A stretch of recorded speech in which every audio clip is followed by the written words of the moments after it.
క్రీస్తును పోలి నడుచుకోవడం, ఆయన పోలిక కనబడాలి. ఇప్పుడు ఆయన జయశాలి అయిన దేవుడు, మరణాన్ని జయించి తిరిగి లేచిన మృత్యుంజయుడు. ఆయన జయము ఎవరిలో కనబడాలి? ప్రపంచానికంటే మనలో కనబడాలి. దేవునామానికి మహిమ కలుగును గాక.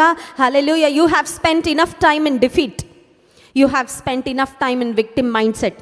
ఓడిపోయి ఇక ఓటమే నా బ్రతుకు అన్నట్లు నువ్వు ఇప్పటి వరకు చాలా టైం వేస్ట్ చేసావు. చాలు, ఇంకా ఇకనైనా ఆయనలో ఉండి, ఆయన మీద ఆధారపడి, fight from victory, not for victory.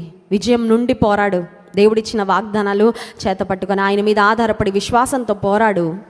నిన్ను నన్ను విజయోత్సవముతో, అంటే ప్రపంచానికి చూపించాలనుకున్నాడు. ఏమనంటే, ఇదిగో నా బిడ్డలు విజయవంతులు, వీరు ఓటమి చెందేవారు. ఇప్పుడు శోధనలో ఓడిపోతే ఎవరికండి అవమానము? దేవుని నామానికి అవమానమే. శోధనలో నువ్వు జయిస్తే ఎవరికి ఘనత? ఆయనకు ఘనత. Your victory is his victory, your defeat ఆయనకు మహిమ రాదు. నువ్వు ఓడిపోతే ఆయనకు మహిమ రాదు.